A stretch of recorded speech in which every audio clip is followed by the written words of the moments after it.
Hello dear friend, তোমরা যারা এই সবে 11-এ উঠেছো তারা প্রত্যেকেই জানো যে তোমাদের যে সিলেবাস সেখানে একটা বড় পরিবর্তন এসেছে এবং তোমাদের যে পড়াশোনাটা এবার দুটি ভাগে হবে।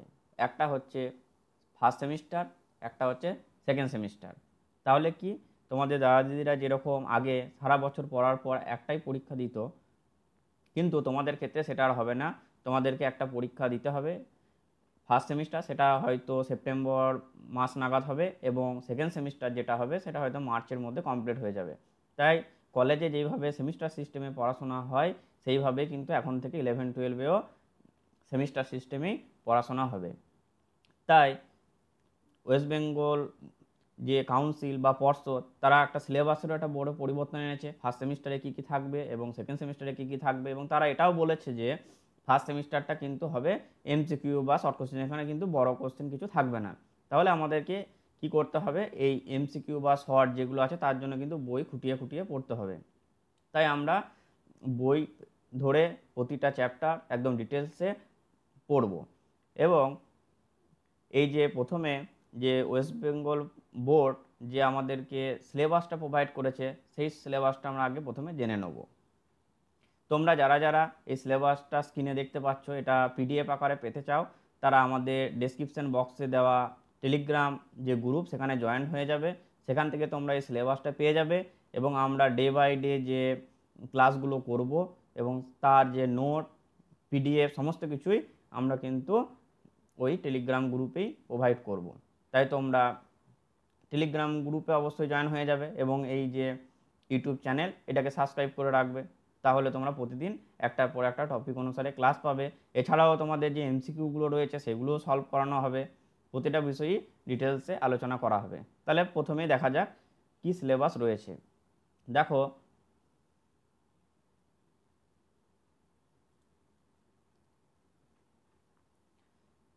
Class 11 first semester. তাহলে প্রথম সেমিস্টারে কি রয়েছে আমরা দেখব। প্রথম সেমিস্টারে মার্কসটা কত? ফুল মার্কস হচ্ছে 40 নাম্বার। 40 নাম্বারের পরীক্ষা হবে প্রথম সেমিস্টার। তাহলে প্রথম কি, এখানে দুটো ইউনিটে ভাগ করা হয়েছে। একটা হচ্ছে ইন্ট্রোডাকশন টু ইন্ডিয়ান ফিলোসফি, আর দ্বিতীয় যে পার্টটা আছে সেটা আমরা পরেই দেখতে পাবো। সেখানে কি আলোচনা করা হয়েছে? Introduction to western philosophy. তাহলে ইন্ট্রোডাকশন টু ইন্ডিয়ান ফিলোসফিতে আমরা কি জানবো, যে ভারতীয় দর্শন সম্পর্কে বিষয়গুলো জানবো, এবং ইউনিট 2-এ আমরা পাশ্চাত্য দর্শন সম্পর্কে যে বিষয়গুলো রয়েছে সেই বিষয়গুলো সম্পর্কে কিন্তু আমরা জানব।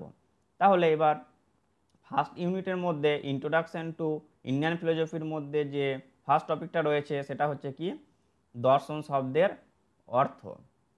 তাহলে দর্শন বিষয়টা কি এবং দর্শন শব্দটা কোথা থেকে এসেছে এবং দর্শন শব্দের অর্থ কি, এই বিষয়গুলো আমরা এখানে জানব।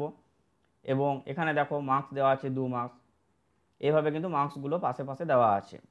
এবার 2 নম্বর যে টপিকটা রয়েছে সেখানে কি আলোচনা করা হবে, ভারতীয় দর্শন সম্প্রদায়গুলির শ্রেণীবিভাগ সংক্ষেপে। তাহলে ভারতীয় যে দর্শন সম্প্রদায় রয়েছে সেই দর্শন সম্প্রদায়গুলোকে আমরা কি করব, সংক্ষেপে একটু আলোচনা করব। যেমন ভারতীয় দর্শনকে দুভাগে ভাগ করা হয়, একটা হচ্ছে আস্তিক, একটা হচ্ছে নাস্তিক।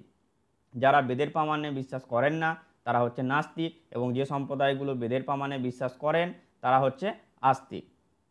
এবং নাস্তিক সম্প্রদায়ের মধ্যে 3টে দর্শন রয়েছে, চার্বাক, বৌদ্ধ এবং জৈন। এবং আস্তিক সম্প্রদায়ের মধ্যে 6টা দর্শন রয়েছে, ন্যায়, বৈশেষিক, সাংখ্য, যোগ, মীমাংসা এবং বেদান্ত। তাহলে আমরা এই যে দর্শন সম্প্রদায়গুলি রয়েছে সেইগুলি দর্শন সম্প্রদায় সম্পর্কে আমরা সংক্ষেপে আলোচনা করব। এরপর 3 নম্বর টপিকে দেখো কি দেওয়া আছে, জ্ঞান লাভে 6টি পদ্ধতি। এবং জ্ঞান লাভের বিভিন্ন পদ্ধতি আছে, যেমন প্রত্যক্ষের মাধ্যমে আমরা জ্ঞান লাভ করতে পারি। এইভাবে যে পদ্ধতিগুলো রয়েছে আস্তে আস্তে যখন আমরা পড়বো জানতে পারবো, সেইগুলি সম্পর্কে আলোচনা করা হবে 3 নম্বর অধ্যায়ে। 4 নম্বর অধ্যায়ে কি আলোচনা করা হবে, চার বাক কর্তৃক অনুমান প্রমাণ খণ্ডন। তাহলে চারবাগরা কিভাবে অনুমান প্রমাণকে খণ্ডন করছেন সেটা আমরা জানবো। এবং চারবাগরা সেখানে পড়তে গিয়ে আমরা জানবো চারবাগরা একমাত্র প্রত্যক্ষকেই স্বীকার করে, বাকি কোনো প্রমাণকে স্বীকার করে না। এরপরে যে টপিকটি রয়েছে সেটা হলো ন্যায়সম্মত প্রত্যক্ষের লক্ষণ। তাহলে আমরা ন্যায় মতে প্রত্যক্ষের কী লক্ষণ দিয়েছে সেই বিষয়টা এখানে জানবো। এরপরে আমরা যে বিষয়টা জানবো সেটা হচ্ছে নির্বিকল্প ও সবিকল্প প্রত্যক্ষের মধ্যে পার্থক্য। আমরা যখন এই বিষয়টা পড়ব তখন আমরা জানতে পারবো যে নির্বিকল্প প্রত্যক্ষটা আমাদের প্রথমে হয়, তারপর আমাদের সবিকল্প প্রত্যক্ষ হয়। এই বিষয়গুলো আমরা কিন্তু ডিটেলসে পরবর্তীকালে এক একটা টপিক অনুসারে আমরা পড়ব। এরপরে রয়েছে ন্যায় দর্শনে অনুমান সম্পর্কে বক্তব্য। তাহলে ন্যায় দর্শনে অনুমান যেমন একটা প্রমাণ একটা, তেমনই অনুমান আর একটা, যেমন উপমান, শব্দ, এইভাবে বিভিন্ন প্রকার প্রমাণ আছে। তার মধ্যে আমরা ন্যায় দর্শনে অনুমানটাকে কিন্তু আমরা জানবো। সেখানে আমরা অনুমিতির লক্ষণ কি সাব টপিক রয়েছে সেটাকে জানবো, পক্ষ, সাধ্য এবং হেতুর ধারণাকে জানবো, এবং ব্যক্তির যে স্বরূপ সেই স্বরূপটা আমরা জানবো। এবার 2 নম্বর যে ইউনিট রয়েছে সেখানে আমরা যে বিষয়টা জানবো সেটা হচ্ছে ইন্ট্রোডাকশন টু ওয়েস্টার্ন ফিলোসফি। তাহলে পাশ্চাত্য দর্শন সম্পর্কে যে ধারণা সেটা আমরা পাবো এখান থেকে। এখানে আমরা প্রথমেই জানবো দর্শনের স্বরূপ এবং দর্শনের শাখাসমূহ। তাহলে দর্শনের স্বরূপটা কী এবং দর্শনে কিন্তু বিভিন্ন শাখা রয়েছে, সেই শাখাগুলো সম্পর্কে আমরা জানবো। যেমন দর্শনে একটি শাখা হচ্ছে মেটাফিজিক্স, সেখানে আমরা ঈশ্বর, আত্মা এই সমস্ত বিষয়গুলি সম্পর্কে জানি। আর একটা শাখা হচ্ছে এথিক্স, সেখানে আমরা কি জানি যে আমাদের কি কাজ করা উচিত, কোনটা উচিত নয়, কোন কাজটা ভালো, কোন কাজটা ভালো নয়, এই সমস্ত বিষয়গুলো বিভিন্ন শাখায় পড়ানো হয়। এছাড়াও তোমরা সেকেন্ড সেমিস্টারে যে বিষয়টা পড়বে সেটা হচ্ছে লজিক। এই লজিকও কিন্তু একটা দর্শনের শাখা। এইভাবে কিন্তু আমরা পুরো শাখাসমূহ সম্পর্কে আলোচনা করব। এরপর রয়েছে জ্ঞানের উৎসসমূহ। জ্ঞানের উৎসসমূহ সম্পর্কে আলোচনা করতে গিয়ে এখানে দুই ভাগে ভাগ করা হয়েছে, একটা কি অভিজ্ঞতাবাদ এবং আরেকটা হচ্ছে বুদ্ধিবাদ। এই অভিজ্ঞতাবাদ যারা দার্শনিক রয়েছেন, অভিজ্ঞতাবাদী দার্শনিক, তারা মনে করে অভিজ্ঞতার মাধ্যমেই আমরা একমাত্র জ্ঞান পেতে পারি। এবং বুদ্ধিবাদী যারা দার্শনিক রয়েছে তারা মনে করেন আমরা যে সমস্ত জ্ঞান পাই সেগুলো শুধুমাত্র বুদ্ধির দ্বারাই পাওয়া যায়। এবং অভিজ্ঞতাবাদী দার্শনিকদের মধ্যে রয়েছেন লক, বাকলে এবং হিউম। এবং বুদ্ধিবাদী দার্শনিক যারা রয়েছেন তাদের মধ্যে রয়েছে কে ডেকার্ট, স্পিনোজা, লাইবনিজ। এদেরকে আমরা ডিটেলসে তখন আলোচনা করব। এবার তোমাদের যে বিষয়টা সেটা হচ্ছে সেকেন্ড সেমিস্টার। প্রথম সেমিস্টার কমপ্লিট হওয়ার পর আমরা সেকেন্ড সেমিস্টারে পড়ব। সেকেন্ড সেমিস্টারে কি বিষয়গুলো রয়েছে, ইন্ট্রোডাকশন টু লজিক, যেটাই তোমাদের আগে বললাম যে এটা সেকেন্ড সেমিস্টারে পড়ানো হবে। ইন্ট্রোডাকশন টু লজিকের মধ্যে কি রয়েছে, যুক্তিবিজ্ঞানের প্রকৃতি, অবরোহ এবং আরোহ, এগুলো যে যুক্তির ভাগ রয়েছে এই বিষয়টা জানবো। তারপর কি রয়েছে যে পদ, বাক্য, বচন, পদের ব্যাপ্যতা, সত্যতা ও বৈধতা, এই বিষয়টা জানবো। বাক্য থেকে কিভাবে বচন করতে হয় সেটা জানবো, বাক্য থেকে বচনের রূপান্তর, বচনের বিরোধিতা জানবো। তারপর কি জানবো, অমাধ্যম অনুমান, সেখানে আবর্তন, বিবর্তন, সমবিবর্তন কিভাবে করতে হয়, তার রুলস কি রয়েছে, এই বিষয়গুলো আমরা এখান থেকে জানবো। এরপরে রয়েছে নিরপেক্ষ ন্যায়, এখানে মূর্তি, সংস্থান, বৈধতা বিচার, এই বিষয়গুলো আমরা এখানে পড়ব।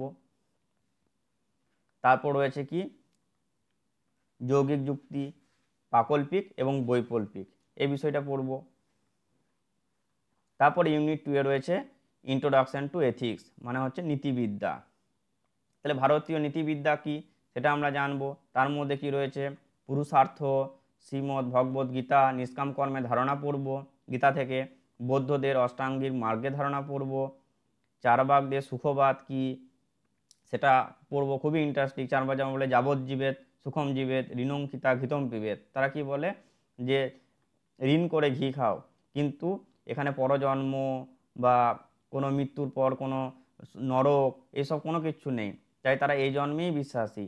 তারা তাদের জন্য তাদেরকে হেডোনিজম বলে, তারা বলে এই জন্মেই তোমরা যা আনন্দ করার করে না। খুবই ইন্টারেস্টিং একটা দর্শন সম্প্রদায় চারবাক, তোমরা যখন পড়বে ডিটেলসে জানতে পারবে। তারপর হচ্ছে পাশ্চাত্য নীতিবিদ্যা। পাশ্চাত্য নীতিবিদ্যাতে কী কী রয়েছে, নৈতিক প্রত্যয়সমূহ, নৈতিক অনৈতিক, নীতি বহির্ভূত, উদ্দেশ্য, অভিপ্রায়, ঠিক ও ভুল, ভালো মন্দ, ন্যায় বিচার, এই বিষয়গুলো এখানে পড়ানো হবে। তারপরে রয়েছে নৈতিক তত্ত্বসমূহ, যেমন টেলিওলজিক্যাল এবং ডিঅন্টোলজিক্যাল থিওরিজ, এই দুটি বিষয় আমরা এখানে পড়ব। আর তাহলে ফার্স্ট সেমিস্টার থাকছে 40 নম্বর এবং সেকেন্ড সেমিস্টার 40 নম্বর, এবং তোমাদের যে প্রজেক্ট রয়েছে সেই প্রজেক্ট থাকবে 20 নম্বর। 20 নম্বর। তাহলে টোটাল 100 নম্বরের সিলেবাস কমপ্লিট হয়ে গেল। এর পরবর্তীতে আমরা প্রথম যে চ্যাপ্টার রয়েছে সেখান থেকে টপিক ধরে ধরে আমরা পড়ব। তোমরা প্রত্যেকেই আমাদের এই চ্যানেলটিকে সাবস্ক্রাইব করে রাখবে এবং টেলিগ্রামের গ্রুপে অবশ্যই জয়েন হয়ে যাবে, কারণ এই সিলেবাস এবং পরবর্তী যে ক্লাসগুলো নেব তার যে নোট সেগুলো আমরা টেলিগ্রাম গ্রুপে প্রোভাইড করব। তাই তোমরা অবশ্যই টেলিগ্রামে জয়েন করবে এবং পরের দিন আবার দেখা হচ্ছে তোমাদের সঙ্গে প্রথম চ্যাপ্টারের ফার্স্ট টপিক নিয়ে।